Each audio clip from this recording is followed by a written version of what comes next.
Frank West is the main protagonist of the first Dead Rising game and by far the most recognizable character from the series.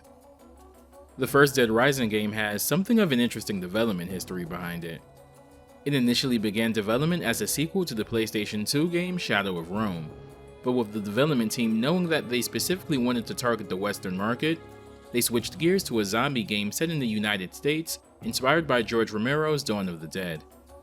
An inspiration so glaringly obvious that the original Xbox 360 release of the game features a disclaimer about it on its box art. Dead Rising's biggest claim to fame on release was the sheer number of zombies that could be on screen in one time, eclipsing the enemy counts of just about any console game that came before it.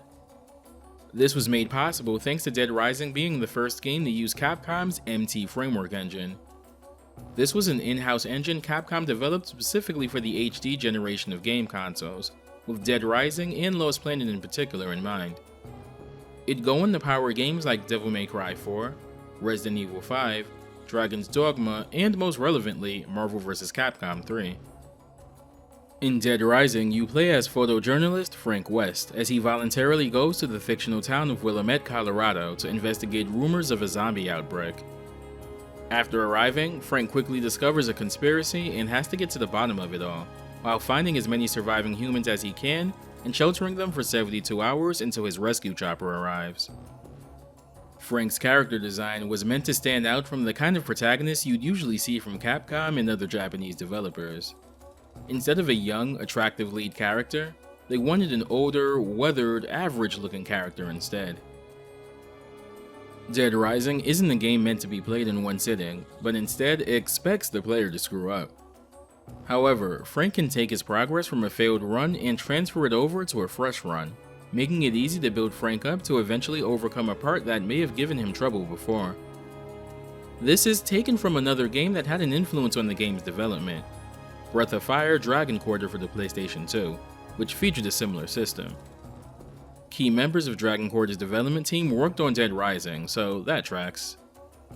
Frank has an almost unshakable resolve when it comes to trying to get his scoop, as evidenced by him willingly getting involved with the events of the first Dead Rising game in order to report on it. He's a good person at heart though, and is shown being kind and empathetic at certain points in Dead Rising 1. Frank went on to become one of Capcom's most popular characters of the 7th generation of consoles, due in part to his "I've covered wars you know" phrase becoming a meme. You know how to use this? Kinda. I've covered wars, you know. When it came time for the Tatsunoko Vs Capcom development team to deliberate on roster additions for the international release of the game, Frank was apparently decided upon early on, due in part to his Western popularity. Frank is the third character in the Versus series to originate from a game series typically rated M by the ESRB, predated by Jill in Marvel vs. Capcom 2, and fellow Tatsunoko vs. Capcom castmate Soki. Voice acting wise, Frank is interesting in this game for two reasons. For one, he's the only character in the game with full English voice acting, which makes sense, he's American after all. Moreover, his voice actor is pretty notably not his voice actor from Dead Rising, but instead Peter Von Gamm.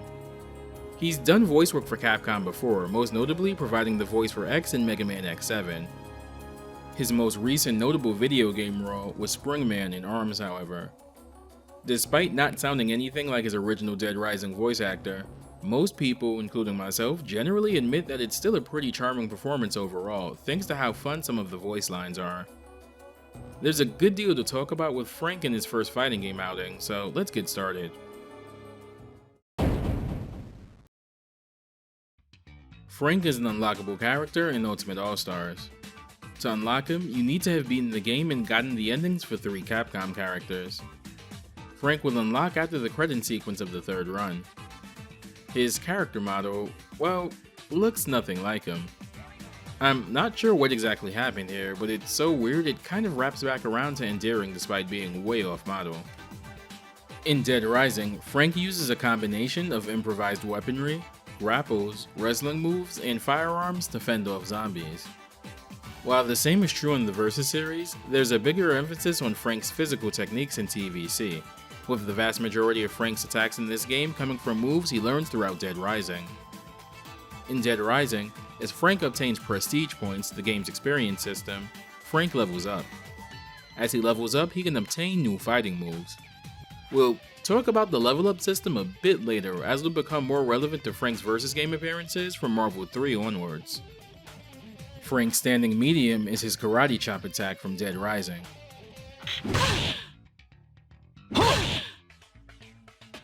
He learns it there between levels 41 and 45. Frank's standing heavy attack has him swing a golf club.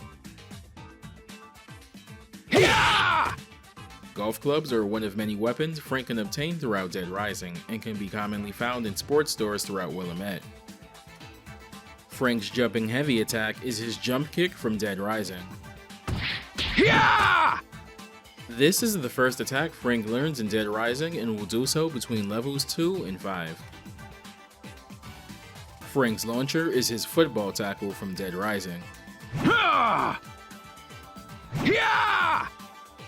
He learns this one between levels 11 and 15 there.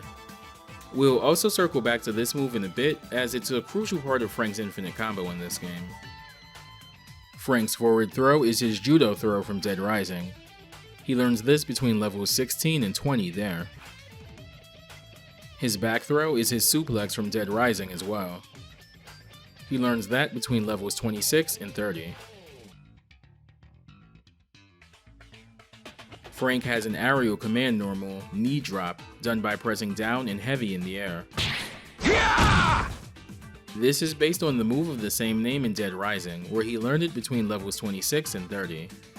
It could also stop fall damage in that game as well. Frank's first special attack is Roundhouse Kick, done with a Sonic Boom charge motion. While the medium and heavy version see Frank throw out a kick, the light version is a fake out, somewhat similar to Zero Sensuizan attack in this game. In Dead Rising, Frank can perform a sweeping roundhouse if he holds the analog stick downwards while pressing the attack button when landing. The heavy variation in Tatsunoko Vs Capcom uses this version of the attack. Frank obtains this between levels 21 and 25. It's a powerful attack with a ton of knockback, but it's balanced out by Frank having to commit to a jump to initiate it, since you have to press the attack button during the landing frames of a jump to do it. I wonder if making it a charge motion here was the development team's way of translating that idea of having to commit to the attack. Next up is Grand Slam, done with a quarter circle forward and attack. Frank swings a baseball bat, with the attack strength dictating how far the opponent flies when getting hit. Take that! This could be done in the air as well. Baseball bats are one of many items you can find in Dead Rising to use as a weapon, and is among the first you can actually find when you start the game on the mall rooftops. It also bears mentioning that Grand Slam can reflect projectiles as well. Giant Swing is done with a half circle back and attack. Yeah! Good! Gotcha! Whoa, whoa, whoa! Yeah! This is a command grab where Frank will grab and spin the opponent around before tossing them. Frank learns this move in Dead Rising 1 between levels 36 and 40.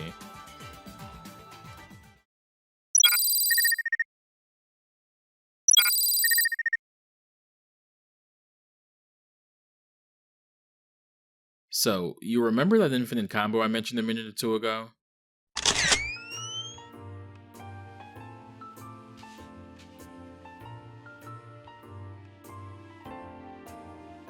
Frank has one of the easiest and most curious infinites in the entire Versus series. If you use Frank's launcher and immediately cancel it into the medium version of Frank's Giant Swing, this puts the opponent in an untechable state where they can't really do anything until they hit the ground.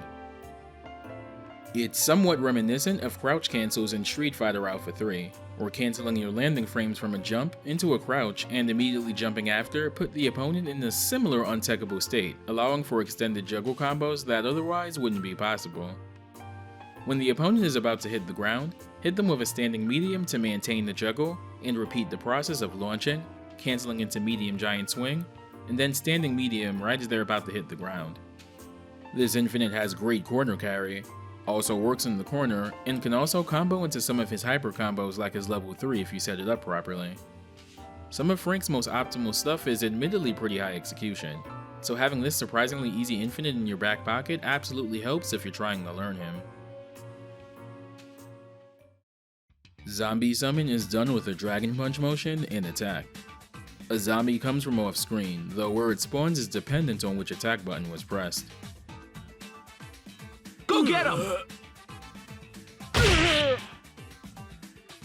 This is somewhat similar to Jill's zombie summon in Marvel 2, but with some key differences. The zombies can actually attack Frank as well as the opponent, and he'll actually take damage as well.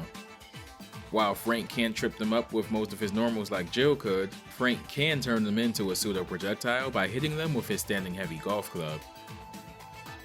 The medium version can spawn a zombie from the opponent's side of the screen, as well as from the top of the screen with the heavy version.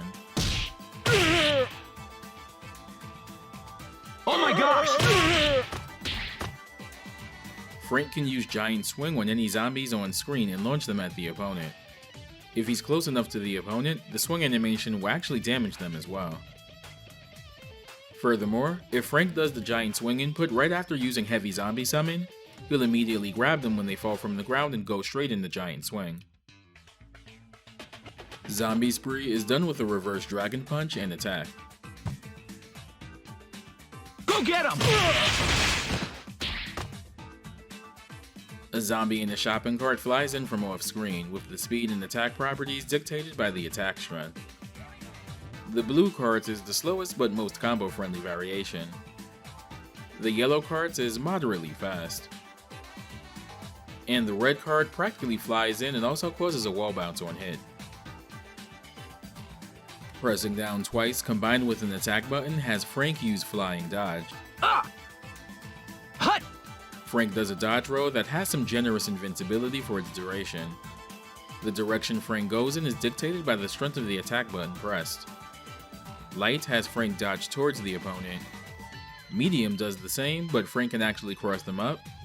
And Heavy has him dodge away from them. Flying Dodge is an ability Frank learns in Dead Rising between levels 6 and 10. Frank's first hyper combo is the Rio Mega Buster, done with a quarter circle forward and 2 attacks. This is an incredibly fast beam super that dishes out some pretty fantastic damage. Oh my god! Wonderful! The Rio Mega Buster is an unlockable item in Dead Rising, obtained by killing 53,594 zombies in-game. That number referring to the officially stated population of the city of Willamette. There's a toy Mega Buster that you can obtain early on that shoots tennis balls, but the real Mega Buster actually shoots energy blasts and is the single strongest projectile weapon in the game. He also obtains a full suit of Mega Man X's armor for this super as well. I'll talk more about that later. Dead Rising is done with a half circle back and 2 attacks. Yeah! Dead Rising! Good! Frank grabs and spins the opponent around multiple times before launching them and hitting them with his baseball bat. Frank can get an OTG pickup after this, though you have to be quick and cognizant of what side the opponent will land on to capitalize. Frank lifting the opponent over his head is based on the Lift Up ability from Dead Rising, which he learns between levels 21 and 25. Frank's level 3 is Zombie Charge. That's great!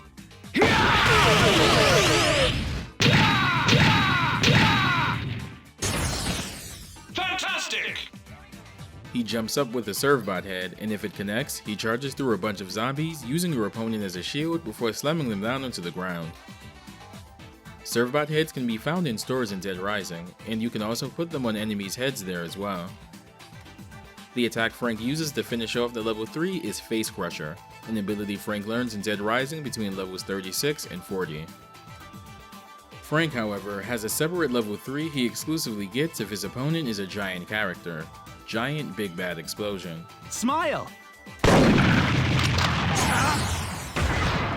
Good! A bunch of enemies swarm the giant as Frank scatters a ton of gas canisters around them. Once he's done, he uses a shotgun to detonate all of the gas canisters, causing, well, a giant big bad explosion, I guess. Shotguns are one of the many firearms Frank can obtain in Dead Rising. Zombies with identical gas canisters can also be found in the North Plaza area in Dead Rising 1, and shooting them with projectiles brings about a similar result.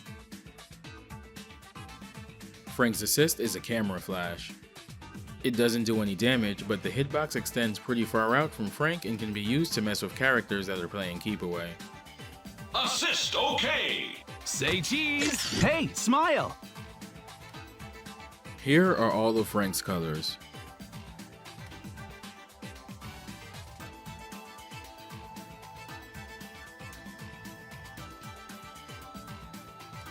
Most of Tatsunoko Vs Capcom's character interactions are limited to wind-quote dialogue, but Frank actually gets a handful of special pre-fight intros against certain characters. A kid like you could get hurt playing around here. さあ、行くわよ。行くわよ。 Well, what do we have here? 全部奪ってあげる。私のものにならない？ Oh, you got to be kidding!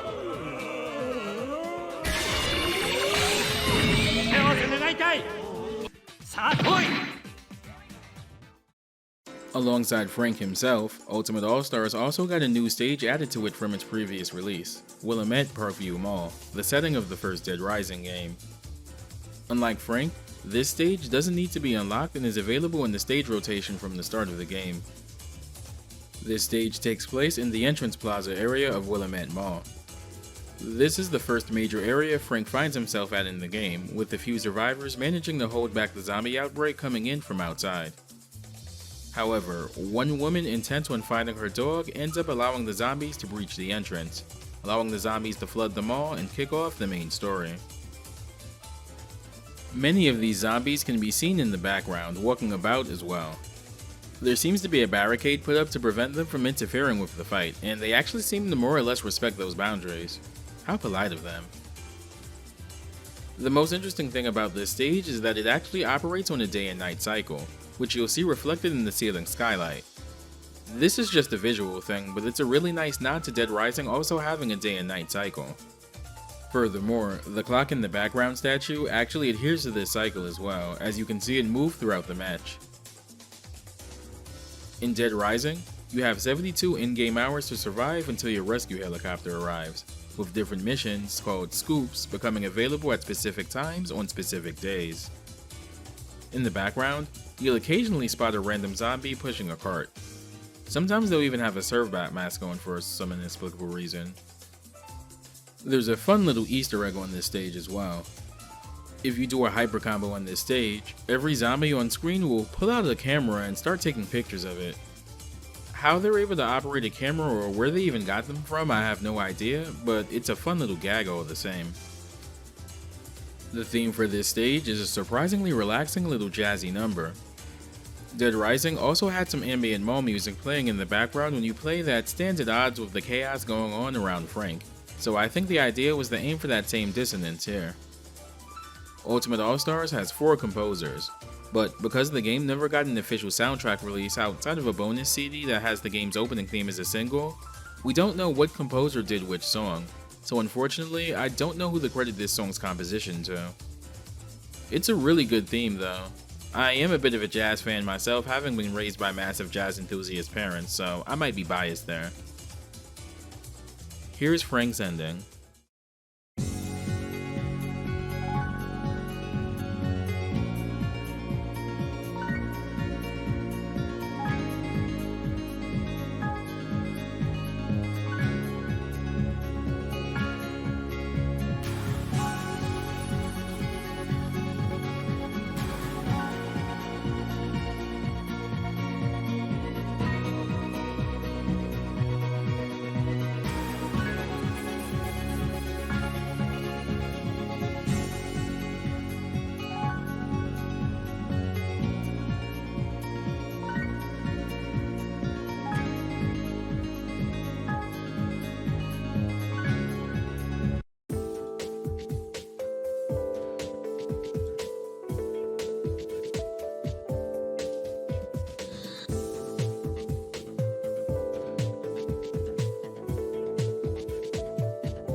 Frank would unfortunately sit out the initial release of Marvel vs. Capcom 3, but not for lack of trying.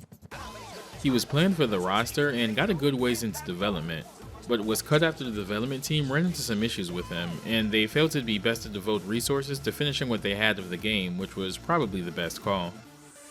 He showed up as a silhouette in promotional materials for the game, and was even confirmed to be the helicopter pilot whose face was obscured by their helmet in the Episode 2 CG trailer for the game.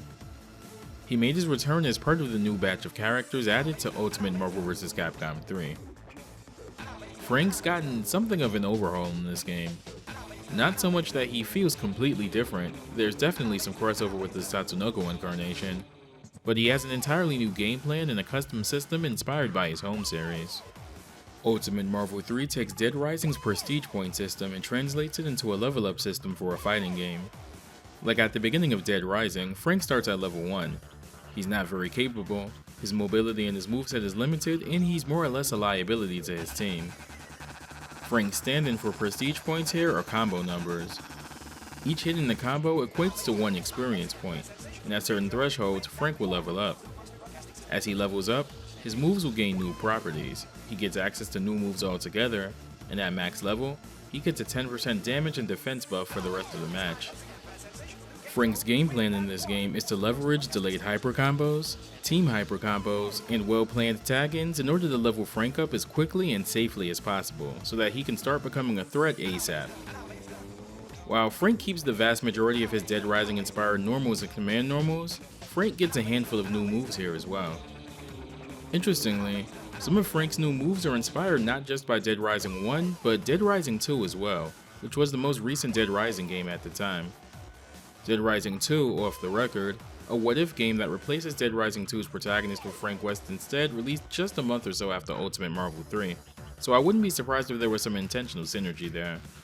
Some leftover voice data for the game indicates that the development team initially may have had him play closer to his Tatsunoko incarnation, with there being new voice clips for moves from that game that were eventually cut, like the real Mega Buster. Real Mega Buster!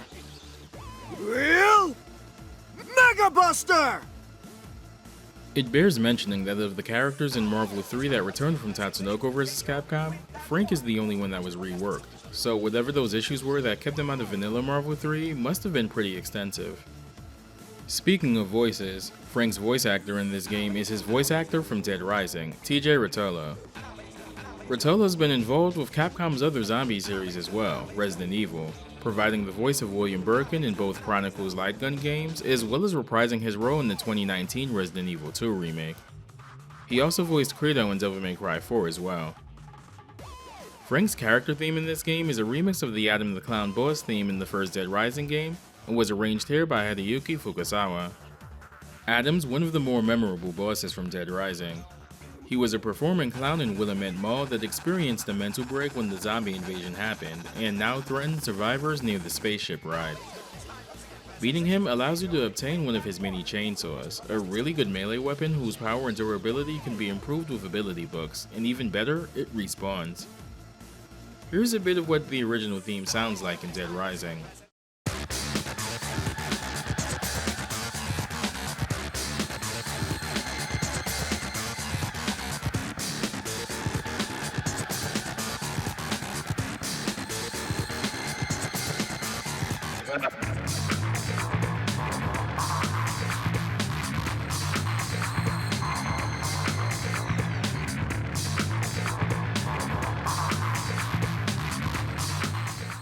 If you've listened to it and thought, this sounds vaguely like it could be a lost song from Third Strike, well, there's a good reason for that. The original Dead Rising composition was composed by Hideki Okugawa. Okugawa is a name you may not be familiar with, but if you're watching this video, I almost guarantee you've heard his work before. He's worked on various Capcom fighters in the past, contributing to the X-Men Children of the Atom soundtrack, as well as the first 2 Darkstalkers games, having done Dimitri and Pyron themes there. Okugawa is generally credited as the main arcade Capcom composer responsible for incorporating jazz, funk, and hip-hop into Capcom's sound division, though he was also a proponent of acid and drum and bass. He contributed some songs to Street Fighter Alpha 3, most notably Kaden's stage theme, but he's best known for being one of 2 main composers for Street Fighter 3 New Generation, and then the sole composer for its updates Second Impact and of course, Third Strike. For New Generation, he shared composer duties with Yuki Iwai, doing the themes for Alex, Ibuki, Ryu, Ken, and Gil in particular. From Second Impact onwards, he handled all new compositions and arrangements of the previous games by himself. I don't think I have to tell you guys how incredible the soundtracks are for both Second Impact and Third Strike, so I won't even go on that tangent. He'd contribute to a few other soundtracks after, like Dead Rising and Apollo Justice Ace Attorney, having composed Trucy Wright's theme in the latter. His last known contribution was to the Resident Evil 5 soundtrack, having worked on the majority of the Majini themes, one of which we'll talk about in a different video later down the line. I know that was a pretty large tangent to go on for a composer that isn't even involved with this game, but I bring it up for good reason. Hideki Fukasawa's first known contribution for a Capcom game was a remix of Gil's New Generation theme for a Street Fighter III Arrange album. Just spitballing here, but perhaps choosing to remix the Adam the Clown theme from Dead Rising was Fukasawa's way of honoring Okugawa's work. I guess only he will ever know for sure, but it's still a pretty great remix all the same. Frank gets an additional command normal here, Object Throw. Frank will toss a projectile at the opponent, with the projectile changing as Frank levels up. At levels 1 and 2, he throws a pie.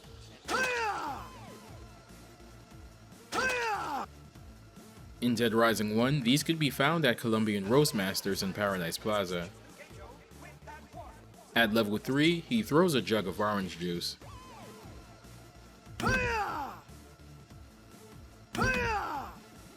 This is a healing item in Dead Rising, and an infinite amount of these could also be obtained at Colombian Roastmasters there as well. At level 4 and 5, he throws a bottle, presumably of wine or some other alcoholic beverage. I'll talk a bit about that later.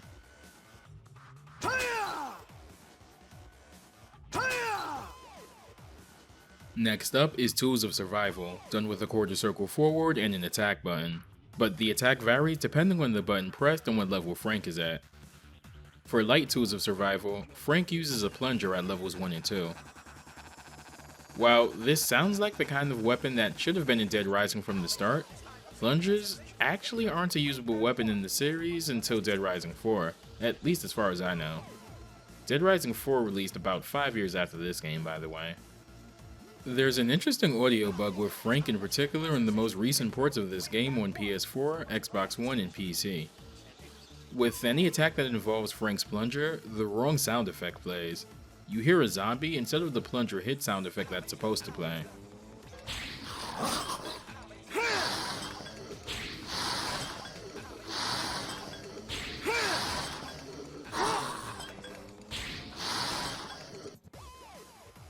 At level 3, he uses a push broom.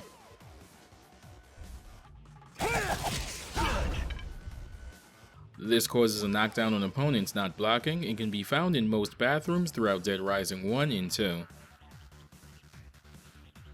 Levels 4 and 5 have him bring out the paddle saw, a combo weapon from Dead Rising 2 and Dead Rising 2 Off the Record.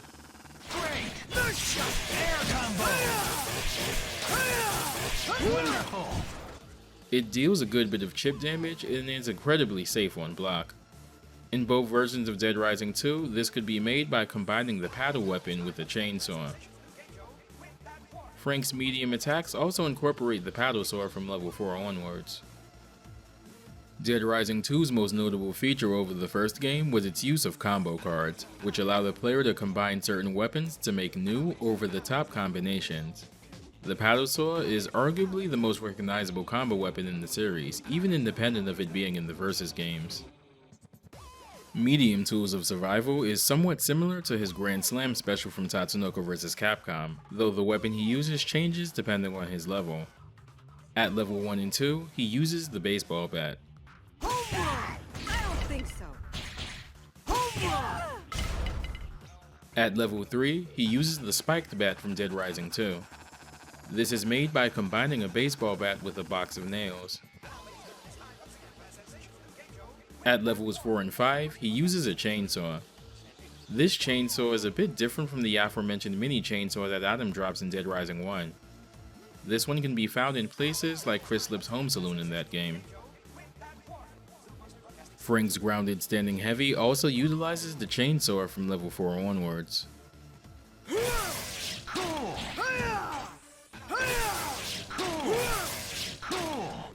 All versions of these attacks wall bounce, the degree of effectiveness increasing the higher you level.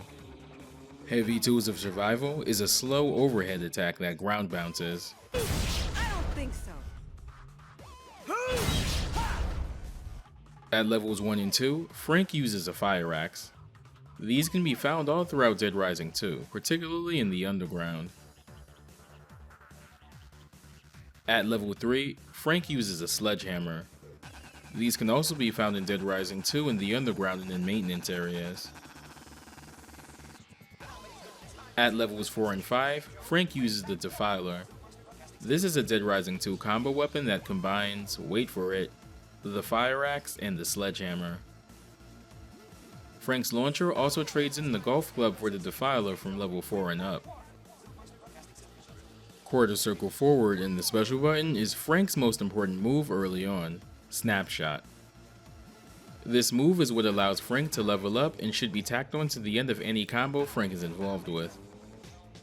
Like his assist in Tatsunoko Vs Capcom, this does no damage, but has a large omnidirectional hit spear that also hits OTG. Here's a quick text breakdown of the experience Frank needs per level.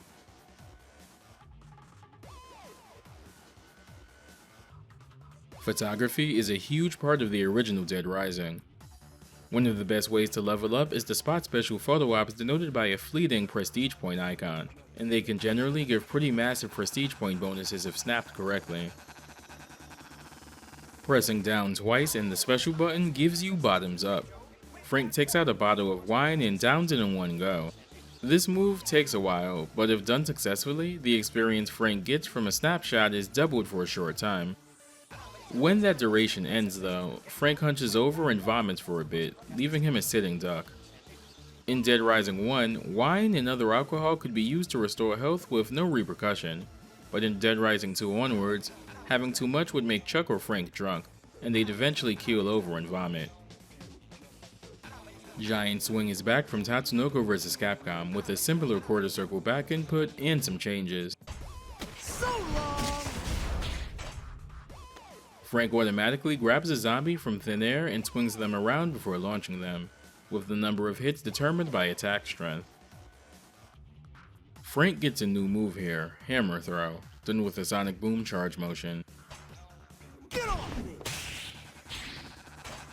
Frank grabs a zombie and shoves it at the opponent.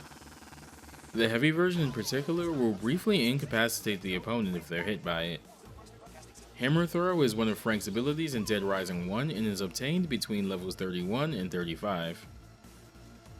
Frank's roundhouse kick is now a dragon punch motion, but mostly functions the same as in Tatsunoko Vs Capcom, though the heavy version is now an OTG. Frank only gets access to this move if he's at level 2 or higher. Barrel Roll sounds new, but it's essentially just a renamed version of his medium variation of Flying Dodge from Tatsunoko Vs Capcom. This is one of Frank's best tools for mobility, thanks to its invulnerability and the ground it covers. This, like Roundhouse Kick, can only be used from level 2 onwards. Frank's first hyper combo is Blue Light Special, done with a quarter circle forward and 2 attack button. Look out! Yeah, now we're going. Maximum! Frank charges forward with a shopping cart filled with tools and even a zombie to trample over the opponent. This is a fast super that OTGs, and when used in a team hyper combo with a longer duration is a fantastic way to rack up levels with Frank. The move name itself is a reference to the sales tactic of the same name infamously used by Kmart, where they would run surprise sales in store signaled by a flashing blue light. In the Japanese version of the game, this move is called Dead Riding instead, a play on the Dead Rising name. This specific shopping cart also seems to resemble the one used by Stephen Chapman, a boss character from Dead Rising 1. Survival Techniques is Frank's next hyper combo, done with a quarter circle back motion in 2 attacks. Level 3! Maximum! Look, time to go to town! Die, die, die! Goodbye! Dead meat! This is a level 1 super that pulls the opponent into a brief cinematic if it connects, with the move gaining additional properties depending on Frank's level. At level 3, the move gains invulnerability. And onwards from there, it gets a boost in damage. Die! Goodbye! Dead meat! The Japanese version of the game names this hyper combo Case West. This is a direct reference to the DLC of the same name for the Xbox 360 release of Dead Rising 2, where Chuck teams up with the post-Dead Rising 1 Frank to tie up some loose ends.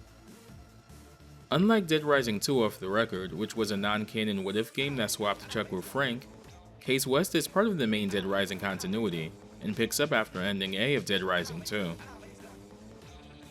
Frank's last hyper combo is Funny Face Crusher.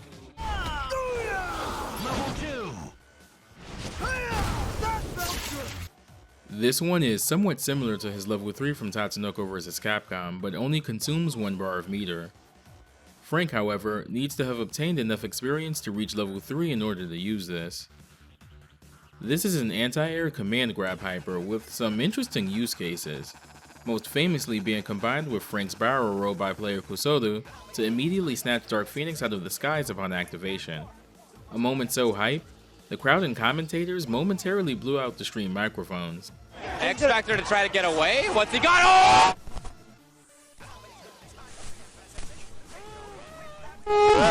Roll canceled! Joe! A roll cancel. Filipino champ paused the game by accident. It doesn't matter there. You can spin the joystick around during the spinning part of the super to increase the amount of hits it does. Frank's first assist is his shopping cart. Smile! This is an assist-only attack and widely considered his best assist. Frank's second assist is the light version of Tools of Survival. Smile! It levels up accordingly with Frank as well. Smile!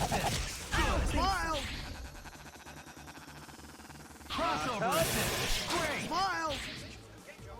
Frank's final assist is Pick Me Up. Smile! Taste! Smile! This is another assist-only attack, and one of 3 in the game alongside Morrigan's Dark Harmonizer and Amaterasu's Bloom. Here are all of Frank's colors. Color 3 is based on Frank's third color from Tatsunoko Vs Capcom.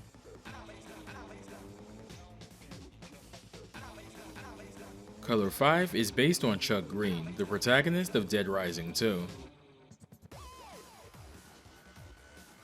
Frank's alternate costume is the Mega Man X costume that can be unlocked in Dead Rising. Like in the Mega Man X games, Frank had to assemble this costume in parts, by completing various tasks over the course of the game. Here are all of Frank's character interactions.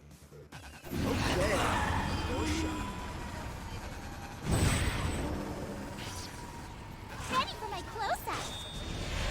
It's do or die. Oh, nice! Hold that pose. Leave while you still can, before she comes. Ready? Looking good! Keep it up! You now face Storm of the X-Men. Ready? Last one! Smile! Fight now! Live and let die. So, Hulk, I gotta go.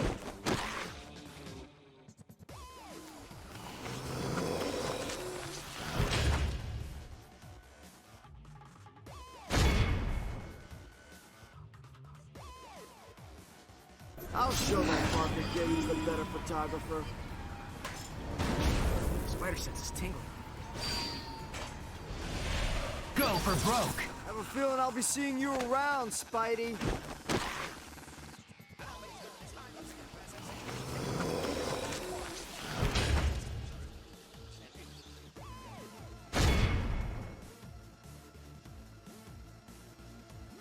Don't just stand there and watch. Help me out. Oh, the guy who put the war in New Warriors. Go for broke. Heroes?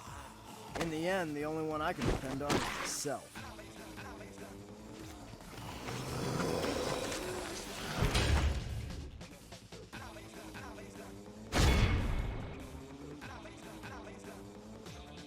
His dialogue with Nova here is a reference to Marvel Zombies' Dead Days, which shows the events immediately leading up to that Marvel universe being zombified.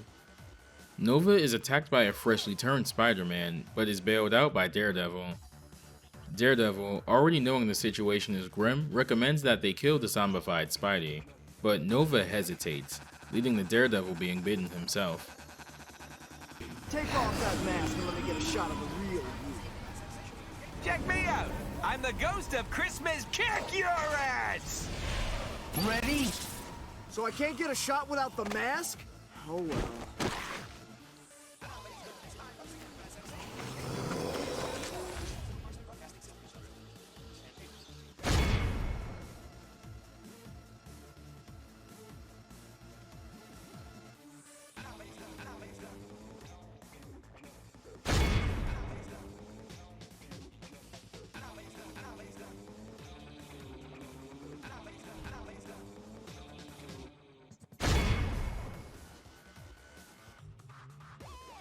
This, of course, references Hagar's stint as a wrestler before the event of the Final Fight games, as part of the Saturday Night Slam Master series.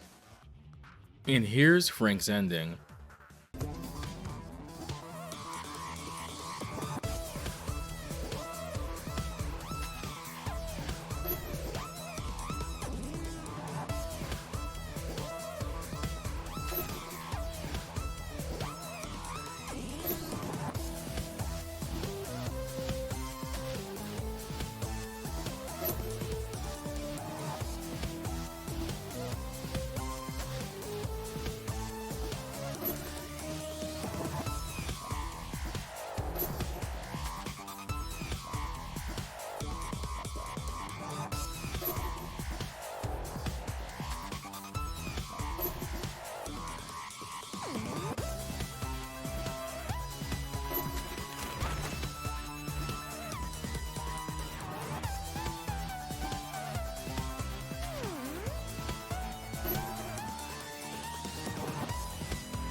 It should be noted that the first appearance of the Marvel Zombies universe was in the pages of Ultimate Fantastic Four, so Reed's cameo in Frank's ending may be a nod to that.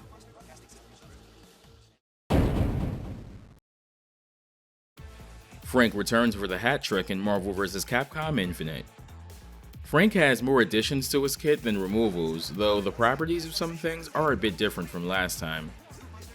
He does retain the level up system from the previous game, and it works largely the same way here. Because of the nature of Active Switch, it's far easier to level up Frank in this game compared to Ultimate Marvel 3. Frank's theme in this game is once again a remix of the Adam the Clown boss theme from Dead Rising 1, and honestly, it's a pretty good arrangement.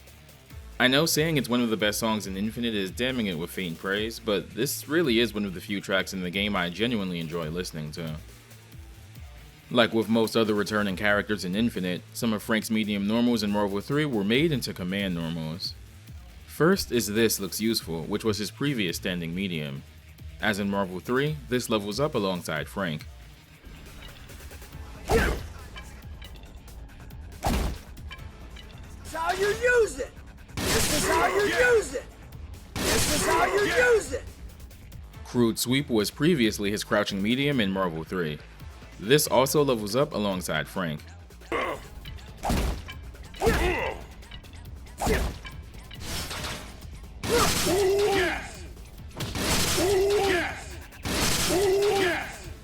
Object Throw is mostly the same, done with forward and heavy punch, and it still levels up as well. You want some of this? Yeah!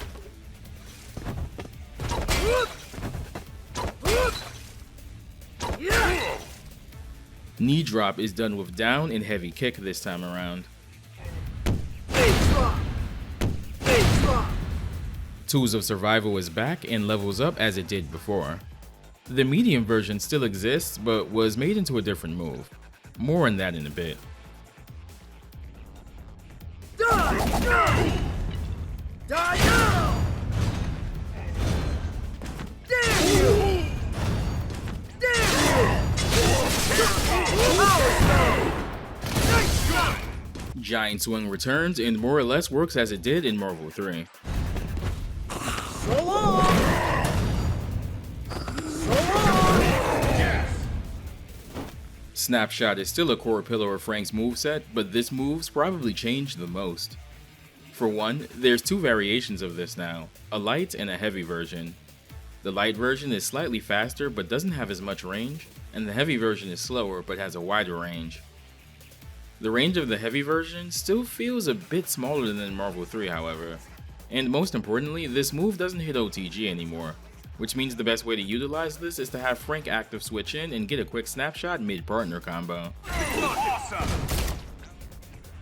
Maximum. Hammer Throw is now a quarter circle forward motion instead of a charge move. Both variations of this also incapacitate the opponent as opposed to just the heavy version doing so in Marvel 3. Damn it! Why are you over there?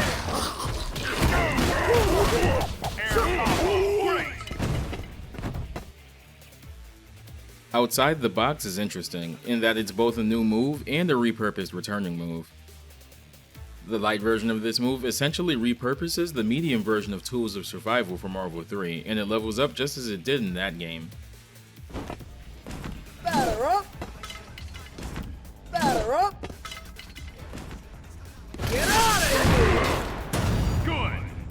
Get out of here! Good. The heavy version is new. Frank puts on a Servbot helmet and rushes at the opponent. This can be done in the air and the attack is faster and does more damage the higher Frank's level.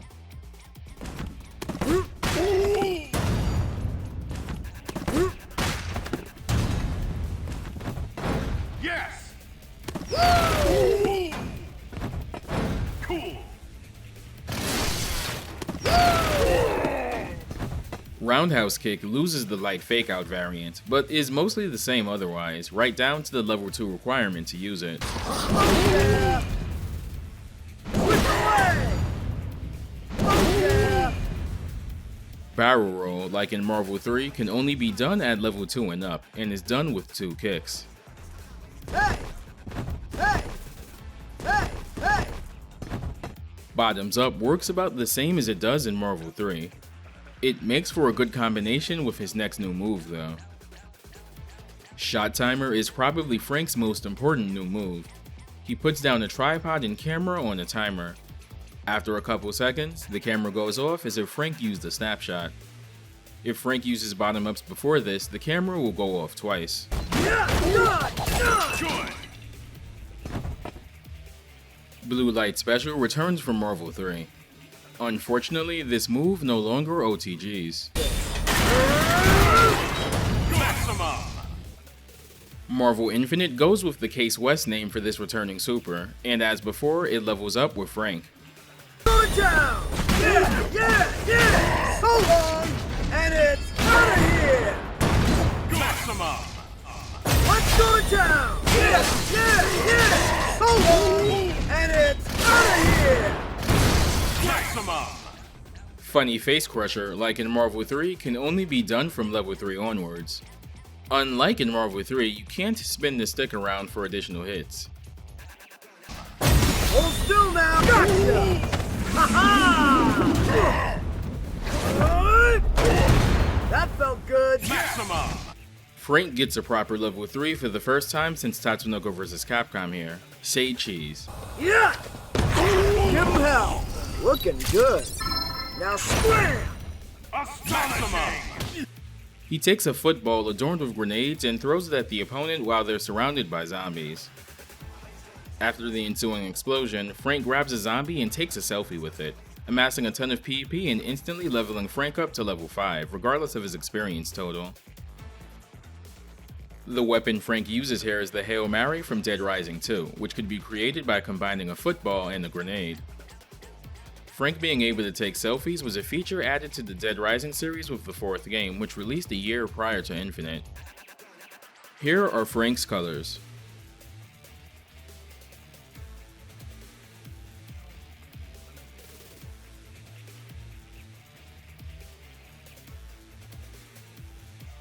Frank's alternate costume here is another Mega Man costume, this time Proto Man from the classic Mega Man series. This was a costume Frank could obtain in Dead Rising 2 off the record. The second color seems to very loosely resemble the color scheme of Base. The third color apparently seems to resemble Anchor, an antagonist from the Game Boy Mega Man games as well as Mega Man 10 in DLC. I can kinda see it, I guess. The last one is definitely meant to resemble Sniper Joe enemies from the classic Mega Man games. Here are all of Frank's character interactions. Exclusive interview if I win, right? No need to go easy on me. Come on!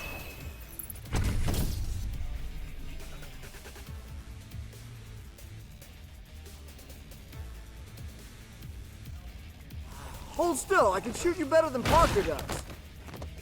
If we win, I get a penthouse suite in Avengers Tower.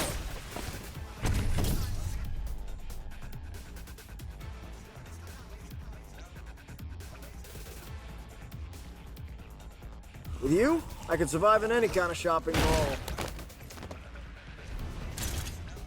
Show me your skills.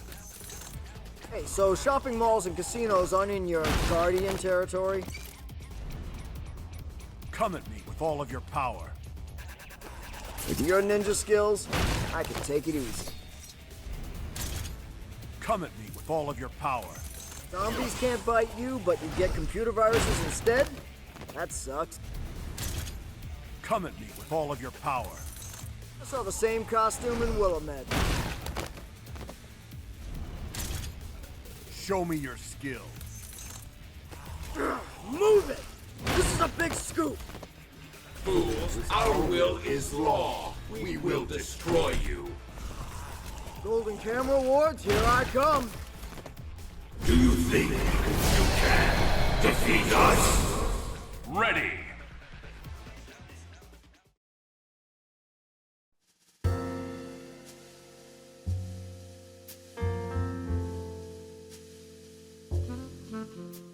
Frank is similar to Zero in that he's been around for almost the entirety of the second half of the Versus games. It's been interesting seeing him start off as a character relatively faithful to their home series, to having an entire custom system meant to translate the gameplay loop of said series into a fighting game. He feels very Phoenix Wright-esque in those regards, and that's about as high of a compliment I can give to a character in this series. While Frank enjoyed some time in the sun in the Versus games, Dead Rising unfortunately became kind of a walking corpse. Granted, we know it wasn't entirely on Capcom Vancouver and had more to do with them being railroaded by both Capcom Japan and Microsoft, but it is kind of a shame what happened to the series in the end. Dead Rising 1 is one of the most thoughtfully designed games Capcom's ever released, and it's a shame that it ended up spiraling downwards from 3 onwards. Frank's been referenced and popped up in other places as well, most notably Project Horizon, but the Versus games were definitely his most prominent crossover appearance. Dead Rising might be dead, but that doesn't mean our memories of it have to be. That's going to do it for this video. Thanks for watching, take care, stay safe, and I'll see you next video.